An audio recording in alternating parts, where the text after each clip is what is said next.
They always said Jack Grayson had everything: money, power, influence, the whole empire. And they were right. At 52, he ran a tech conglomerate that stretched from San Francisco to Singapore. His face was rarely seen in the media, but his name was whispered in boardrooms like a spell. Cold, ruthless, brilliant. He didn't mind the labels. Jack believed emotions were a distraction. He kept people at arm's length, trusted no one, and treated relationships like transactions. He was the kind of man who'd cut off a friend of 20 years if they missed a decimal point on a deal. Life had taught him that softness was weakness, and weakness cost more than money. On that rainy Tuesday afternoon, Jack was speeding down a desolate stretch of rural highway in upstate New York. He had dismissed his driver earlier, wanting silence before a crucial merger meeting. Just him, his custom black Bentley, and the wet gray world outside. He didn't see the pothole. The jolt came like a punch. One sharp bounce, a sickening grind, and then, silence. The dashboard lit up red, like a Christmas tree. The car coasted forward a few more yards, and then, died.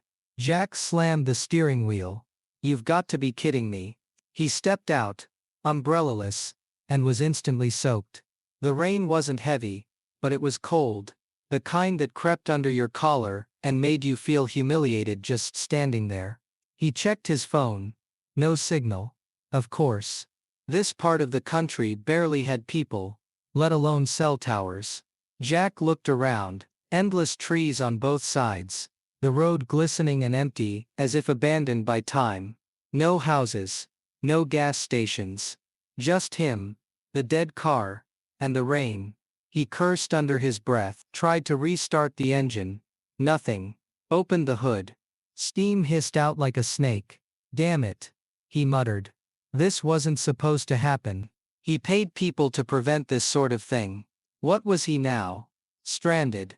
As he stood there in his designer coat, glaring at the engine like it had personally offended him, he suddenly heard something. Footsteps. From the trees. Jack turned sharply. A figure emerged from the woods. A boy. No. A young man. Maybe 17 or 18. Wearing a dark, oversized hoodie with holes in the sleeves, jeans 2 sizes too big, and mud-caked sneakers. His face was partly hidden under the hood, but his eyes were visible. Cautious. Sharp. Alert. Jack instinctively straightened up. The boy stopped a few steps away, said nothing at first, just looked at the car, then at Jack. "You all right?" the boy finally asked, his voice low, rough, like he hadn't used it much. Jack narrowed his eyes. "Do I look all right?" The boy gave a small shrug. "Didn't look like you had many options." Jack crossed his arms. "I don't need anything from you." The boy looked at the car again. "Looks like your radiator's shot. You hit something." "I hit a goddamn hole the size of a crater." "And who are you?" "The highway patrol." The boy smiled faintly. "Nah. Just someone who's walked this road a lot." Jack hesitated. He was a man who never asked for help. Not from his board members. Not from his staff. Certainly not from some street kid in a hoodie, who smelled faintly of pine and smoke. But then again, what choice did he have? "I need to get to a town. Any town. Do you know if there's one nearby?" The boy nodded slowly. "There's a place about 10 miles down, but walking in that direction won't help. Roads flooded past mile 6. "Then how do you get there?" "I know the woods," the boy said and looked up. "You coming? Or you want to stay and argue with your engine?" Jack stared at him. Something in the way he spoke, calm, steady, like he'd seen worse, annoyed him, but also intrigued him. He didn't know that in that moment, the universe had shifted, because what Jack couldn't see, not yet, was the bracelet on the boy's wrist. A handmade piece of wood and string, worn down by years, and on the inside, if one looked close enough, was a name carved by a tiny child's hand. Lucas. The name of the son Jack lost 10 years ago. But for now, it was just a stranger and a broken car in the rain. And the story had only begun. Jack didn't like the woods. They were chaotic, unfiltered, unpredictable. He preferred cities, glass towers and concrete grids, schedules and control. But here he was, following a boy he didn't know, whose name he didn't ask, through wet underbrush and narrow dirt paths. The rain had softened to a mist, hanging in the air like breath, and the only sounds were their footsteps, and the occasional crack of a twig. The boy moved with confidence, almost silently. Jack, on the other hand, stumbled more than once, his expensive shoes soaked and useless. They didn't speak much. Jack didn't want to ask questions. He didn't want to owe this kid anything. But after 20 minutes of walking in silence, it got too loud inside his head. "So," Jack muttered, "you just live out here?" The boy didn't look back. "Sometimes depends." "Depends on what? Who's looking for me?" Jack frowned. "You in trouble?" The boy glanced over his shoulder and smirked faintly. "Aren't we all?" Jack had no answer to that. He pushed a branch out of his face and tried to keep up. The trail narrowed again. For someone who clearly had nothing, the kid walked like he owned the forest. "You got a name?" Jack finally asked. The boy hesitated. "People call me Lucky." Jack raised an eyebrow. "That's not a name." "Nope, but it's what stuck." "And what do you call yourself?" The boy shrugged. "Names don't mean much when nobody remembers them." They walked in silence again. Jack's mind drifted. But something about that last sentence itched in the back of his skull, like a ghost brushing past. Eventually they reached a clearing with a fallen log. The boy sat down and pulled something from his hoodie pocket, a multi-tool. Without a word he crouched by Jack's radiator and began tinkering, using a stick to prop the hood. Jack watched him. The kid's hands were fast, practiced, not just guessing. He knew what he was doing. "Where'd you learn this?" Jack asked. "Used to help a guy who fixed junkers behind a gas station. He paid in soup and smokes." "How old are you?" The boy didn't answer right away. 18, he finally said, tightening something under the hood. Jack looked away. But something about the way he said it, like he had to calculate, like he wasn't entirely sure. Then the boy said, almost casually, "Reminds me of this old dog I used to have, back when I was little." Jack turned his head. "Yeah? Yeah? Big mutt. Lived in the snow with us. Name was Tyga." Jack froze. "What did you say?" The boy didn't notice his tone. "Tyga, like the Russian forest. I don't know why we called her that. It was just her name." Jack's stomach dropped. He hadn't heard that name in a decade. Tyga. It wasn't just the dog's name. It was a secret, silly word. Something he and his son used to whisper like a code when they were hiding under the kitchen table, giggling. Nobody else knew. Nobody. His heart pounded. He tried to stay composed. "What happened to the dog?" he asked quietly. The boy hesitated. "Don't remember much. She disappeared. Like a lot of things." Jack stared at him. The face under the hood was lean, young, and there was something now that he was really looking. Something about the jawline, the eyes, familiar. Then Jack saw it. The boy reached down to adjust his sleeve, and that's when it became visible. A bracelet, a simple thing, handmade, wooden beads strung on a frayed cord. Jack recognized it instantly. His hands trembled. He'd made that bracelet himself, 10 years ago, for his son. It was a little project they'd done together, carving names into wood, pretending they were explorers, creating tribal jewelry. His son had begged to wear it everywhere. Jack had let him, not knowing it would be the last thing he'd ever give him. And there it was, the same bracelet, still on this boy's wrist. Jack didn't say anything. He slowly moved closer and looked at it. The beads were worn smooth, and the string had been replaced with twine. But on the inside, carved faintly, almost invisible unless you knew where to look, was the name Lucas, his son's name. Jack felt the air leave his lungs. This couldn't be. This couldn't possibly be. But the name, the dog, the bracelet. It was like the past had walked out of the forest, wearing a hoodie. Jack took a small step back, dizzy. Where did you get that bracelet?" The boy looked at it casually. Had it since I was a kid. Don't remember who gave it to me. And just like that, silence returned. But Jack's world was spinning now. The forest no longer felt like trees and rain. It felt like memory, like ghosts. He stared at the boy, at Lucas, trying to find the truth in his face. But he wasn't ready to believe it yet, not yet. 10 years earlier, Jack Grayson's life had been full. He wasn't yet a millionaire back then, just a driven entrepreneur, with more ambition than sleep, and a young family who made the grind worth it. His wife Emily was gentle, smart, a little shy, the kind of woman who spoke softly, but had a mind sharp as broken glass. And their son Lucas was the center of it all. They lived in a modest house on the outskirts of Portland, with a garden Emily tended, and a treehouse Jack built with shaky hands, and too many nails. Weekends were for pancakes and pillow forts, evenings for laughter and made-up stories about pirates and snow monsters and secret codes. Tyga had been one of those codes. Their dog's name, sure. But more than that, a password between father and son, whispered when the world felt too loud.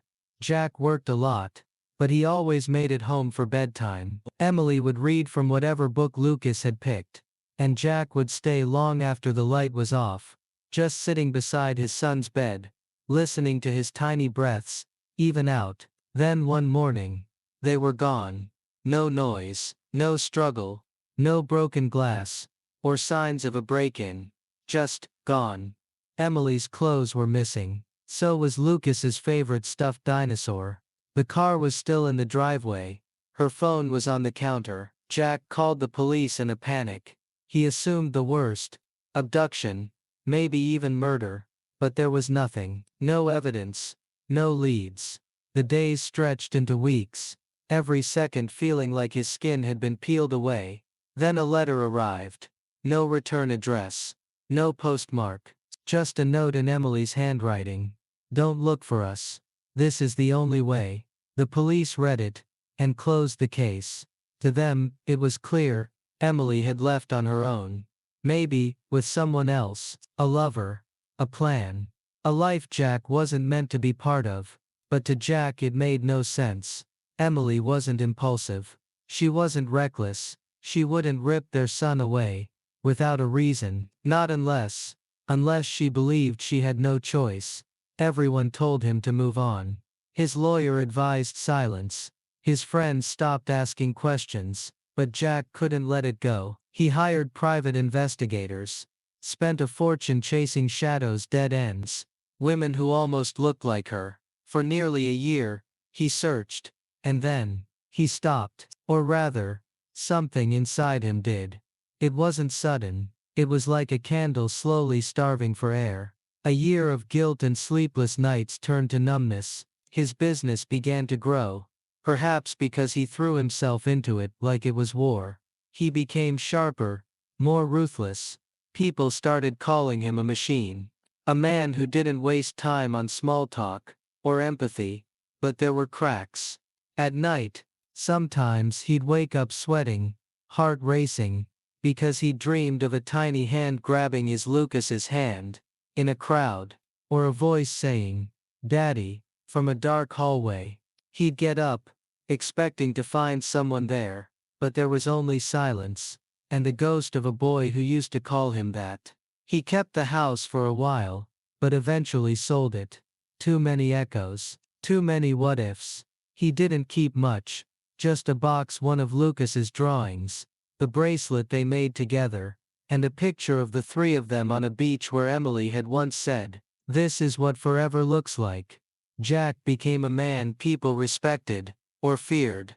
He built a company, bought a penthouse, flew private, but no amount of success filled the hole where his family had been. He never remarried. He never loved again, because love, he'd decided, was a trick, a fragile thing people mistook for safety, and he'd learned the hard way. Everything you love can vanish without warning. So when the boy in the woods said Tyga, it wasn't just a memory that came back. It was a wound ripping open. And now, as Jack sat in his car, still damp from the rain, watching that same boy tinker under the hood, the weight of 10 years pressed down on him. Could it be?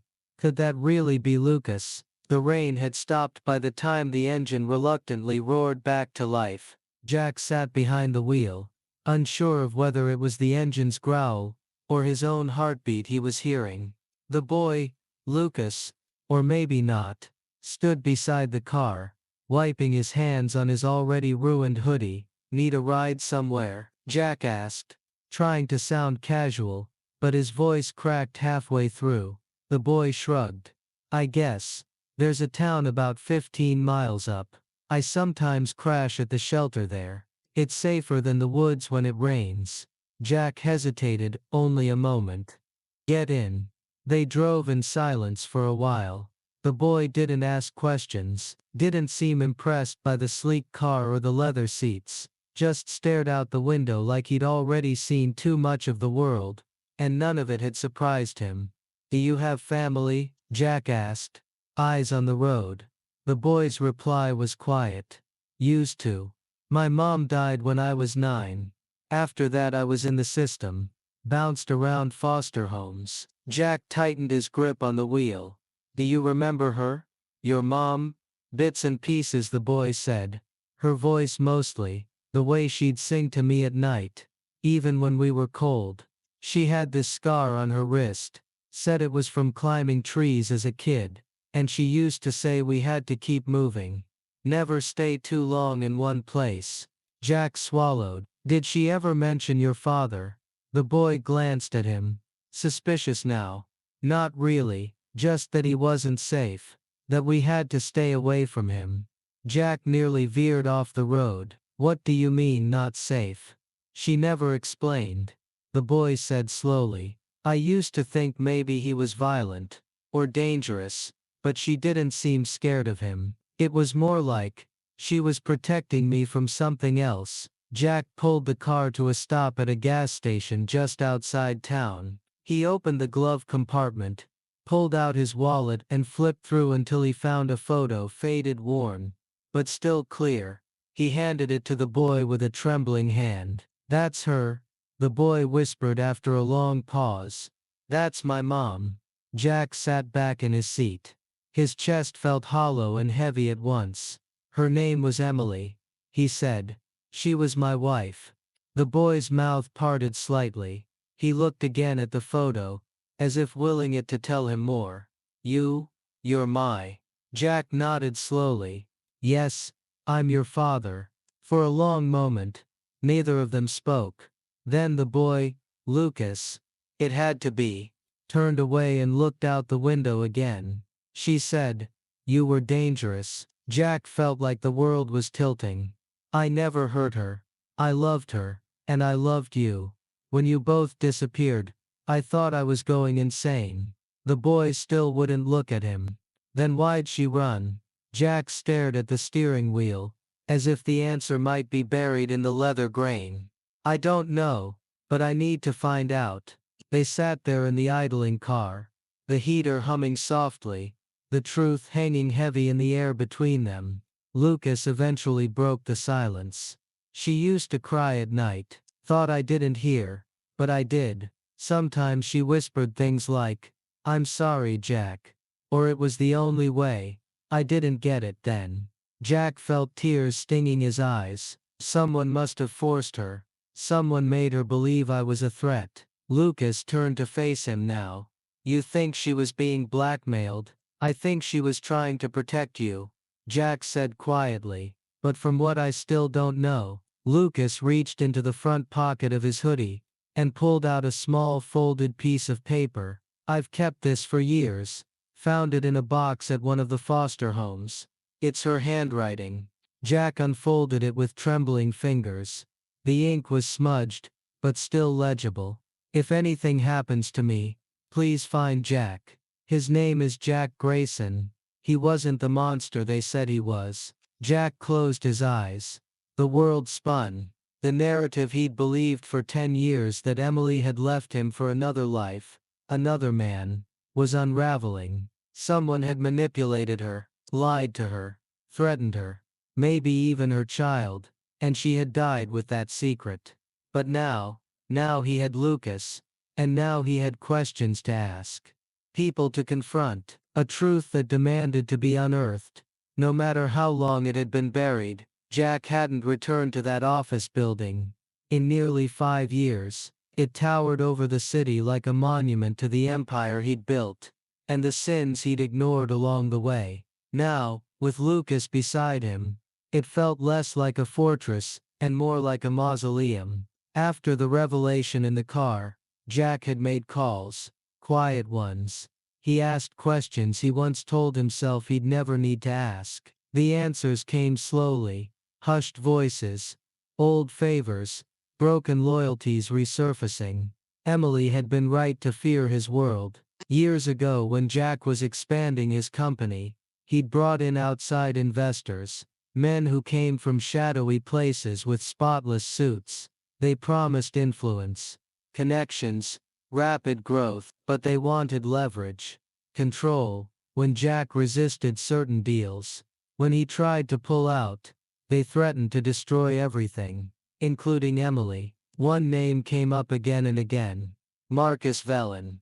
Jack had once considered him a mentor, a silent partner with far-reaching hands. He was the one who'd warned Jack, subtly but clearly, that Emily was a liability, too emotional, too curious. He was the one who'd known Jack's every weakness. And Emily, she must have seen it, must have heard things, maybe even received direct threats. She left to save Lucas, not from Jack, but from the world around Jack, a world he hadn't protected her from. They found Emily's old belongings in a storage unit, untouched since the accident. Jack's name was on the rental agreement, though he had no memory of signing anything. Another game played behind his back. In a worn leather satchel, they found it, her journal. Lucas handed it to Jack with shaking hands, and together they read in silence, page after page. Emily's voice came alive again. She wrote about their love, their dreams, the nights with Lucas as a baby. Then the fear began creeping in. Notes about being followed, cryptic messages left at the door, a man in a black car who appeared outside their home more than once. Then I don't think Jack knows. If he does, he's too deep in to get out. But I can't risk Lucas.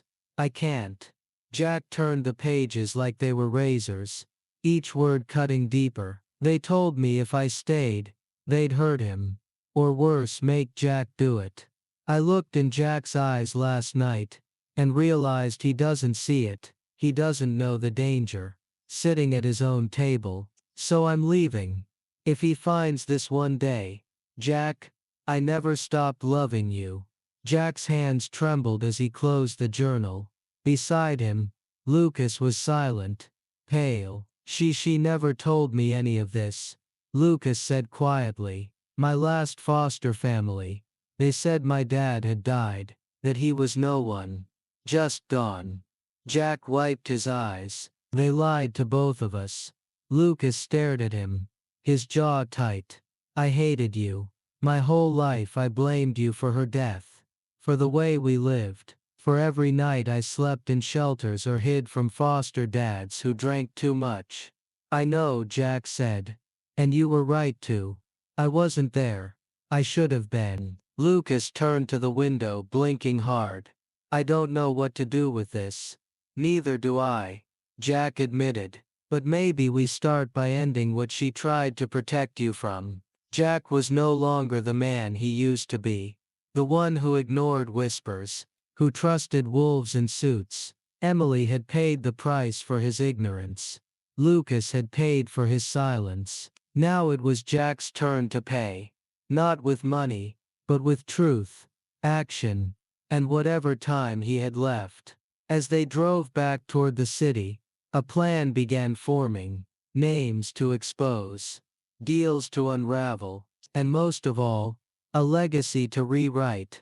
Not in wealth or contracts, but in something real. Lucas sat beside him, quiet but present, and Jack knew that redemption wouldn't be a single act. It would be earned, every day, in honesty, in pain, in rebuilding what had been stolen from them both, not as strangers, but as father and son. The sky was starting to brighten with the first signs of dawn. As Jack turned off the ignition, the air smelled of pine and damp earth, and for a moment, all he could hear was the quiet rhythm of his own breathing. Lucas sat in the passenger seat, arms folded, staring straight ahead. Jack finally broke the silence. "You can come with me. We could figure this out together." Lucas didn't respond at first.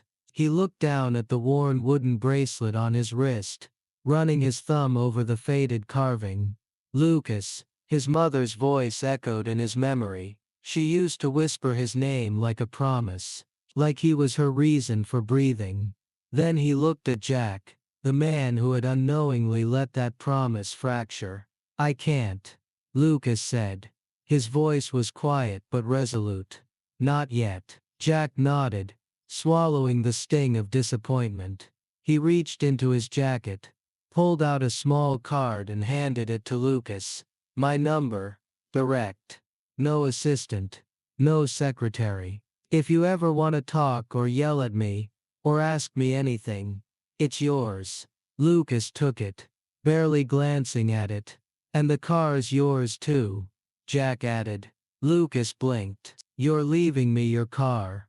Jack stepped out of the driver's seat, closing the door gently behind him. He leaned in through the open window. "I've got good shoes," he said with a tired smile.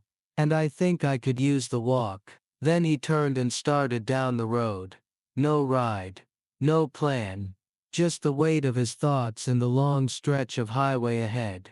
He didn't look back. 3 days passed. The city swallowed him up again, the way it always had. Meetings, headlines, numbers flashing on monitors. But Jack moved differently now. Slower, more deliberate. The things that used to matter had lost their sharpness. He found himself standing in the elevator of his own office building, staring at his reflection. Not the suit, not the man with the perfect tie, but the eyes. He saw the boy who'd once believed in family, before it all fell apart. He wondered if that boy was still buried somewhere in Lucas too. That morning, just after opening, his assistant buzzed in through the intercom. "There's someone downstairs asking for you." Says his name is Lucas. Jack's heart stopped for half a beat. He didn't answer, just stood up and walked, past the boardroom, past the front desk, straight to the glass doors at the building's entrance. And there he was. Same hoodie, still a bit too big. The bracelet still on his wrist, his hands shoved into his pockets. But there was something different in his stance. A hesitation that looked almost like hope. Jack approached slowly. Lucas gave a half shrug. "I read the journal, all of it." Jack waited, afraid to speak. Lucas looked down, kicked at a crack in the pavement. Then he glanced up. "I don't know what this is supposed to be. I don't even know you." Jack nodded. "I don't know you either." Silence. Lucas cleared his throat. "But, I figured maybe we could start with coffee." Jack smiled, small and careful. "Yeah, coffee's a good place to start." They didn't hug. They didn't cry. They didn't call each other father or son. They just walked side by side. Two silhouettes, moving slowly down the street. A little awkward, a little uncertain, like people trying to stitch together the fabric of something long torn. Not everything broken could be fixed, but some things, with enough time and truth, could be rewoven, and this perhaps was the first thread.